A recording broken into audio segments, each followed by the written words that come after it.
Hey everyone, it's Jabe, and it's October. You know what that means. It's time for an obligatory Halloween special. Actually, I just wanted to do one because it sounded fun, and I had a great idea for it. Are you ready for this? Oh, I hope you are, because it's the top 10 scary/creepy things in the Legend of Zelda series. So without any further ado, let's get into it.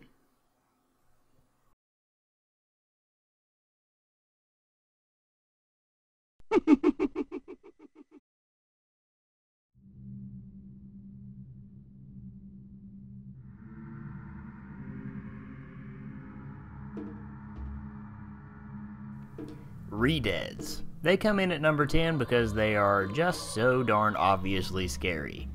Redeads aren't good. In fact, they might be universally hated by everyone. They walk around like zombies, some might even call them zombies, and they look like what is essentially a living, breathing, skinless human. And if you get too close to one, it's not going to be a good day for you. I don't like those. Those are scary. Get them away from me.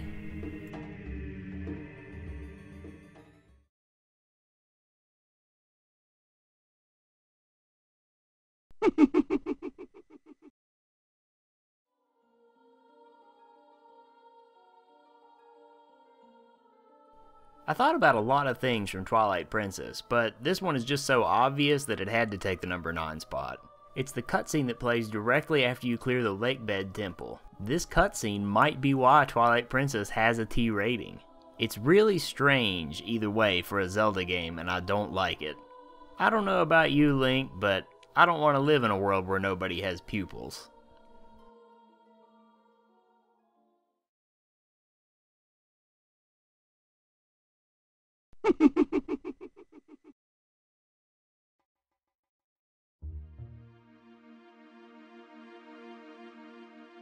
You've just beaten Goma and freed the Great Deku Tree from his curse. It's time to take your first big steps out into the world. But as the sun sets, strange things start happening in Hyrule Field. And on top of that, some bunghole guard locked you out of the castle town with them. The Stall Children in Ocarina of Time were honestly a huge surprise to me the first time I played through the game many years ago. I mean, yeah, we've seen skeletons in Zelda games before, but these come up right underneath your feet. And to top it all off, they're called Stall Children. Think about that and tell me it isn't creepy.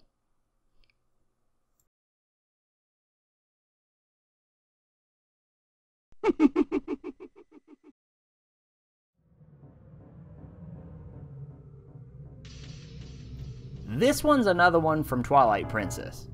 It's gonna seem kinda lazy, but all I need to say is just one name and show you the video. Blizzetta. After catching a glimpse into the fragment of the Mirror of Twilight, Yetta becomes possessed by some seriously freaky shadow magic and starts chucking ice at my boy Link. Just take it from me, Blizzetta. It's time to chill.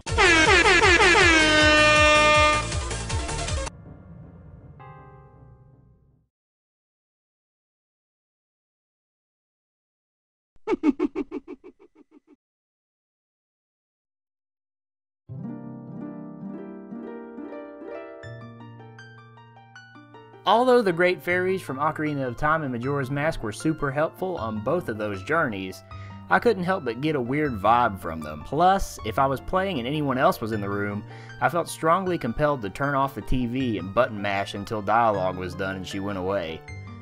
I don't know if it's the half-naked, covered in vines look, or the fact that she screams like a banshee whenever she makes an appearance.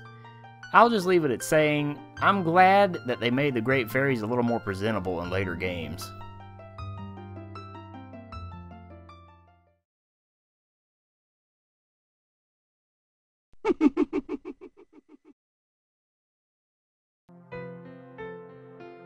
I know for sure I'm not the only one when I say that the Happy Mask Salesman has always made me feel a little on edge. Even in Ocarina of Time, where he plays a much smaller role, he still managed to be really, really strange. Maybe he was too happy all the time and that just set off some alarms. Then Majora's Mask comes out and we got to see his more sinister side.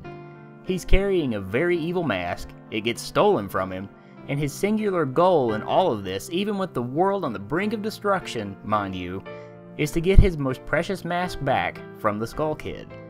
He even seems kinda sad after all is said and done when he looks at the mask and says, "Oh, so the evil has left the mask after all."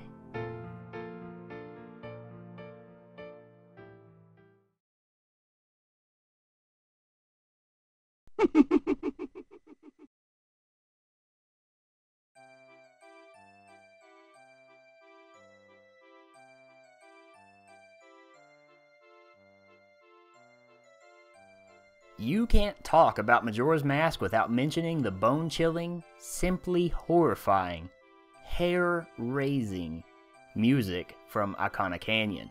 In fact, I'll just shut up and play a little sample for you.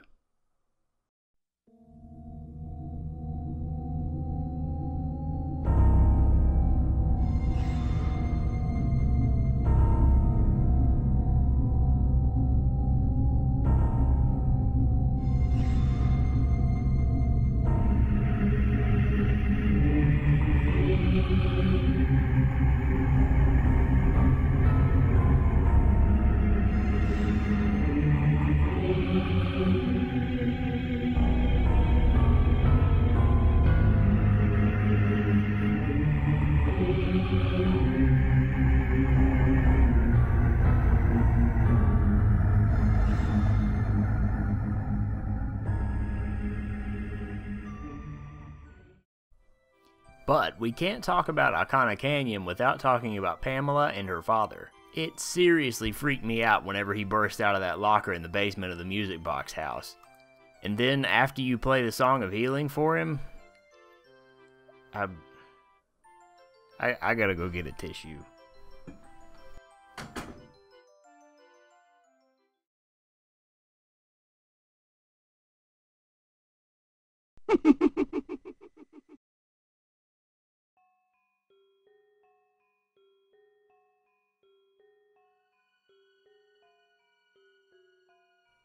A lot of these come from Twilight Princess, and I attribute that to the fact that it's the only T-rated Zelda game.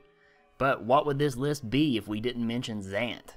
For the first half of the game, Zant is a cold, stoic, creepy-looking dude with one agenda: cover the entire kingdom in a matter called Twilight. He's so single-minded in his purpose that he even tries to outright kill Midna at one point just to ensure that his rule would be unquestioned once he did cast the world into Twilight. But when Link finally confronts Zant and we see his face, he goes completely bonkers. I think the creepiest part about Zant isn't his stoic presence in the first half of the game, but the complete insanity he exhibits in the second half. He throws fits like a child but is completely deadly at the same time. And that cutscene where he snaps his neck, no thanks.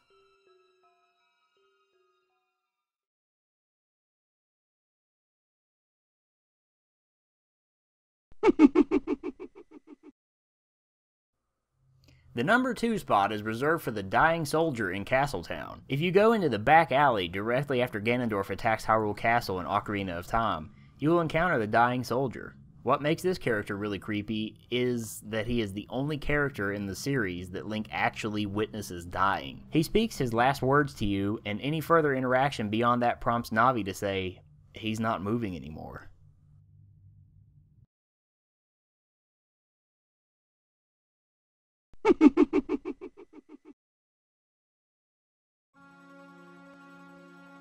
Number 1 is probably what everyone has been expecting to hear for the whole list: the moon from Majora's Mask.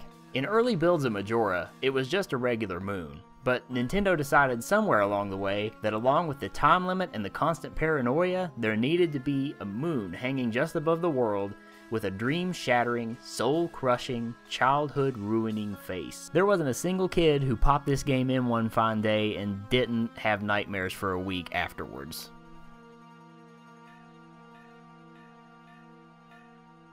So those are my top 10 scary/creepy things in the Legend of Zelda series. I hope you enjoyed this video. Thanks for watching.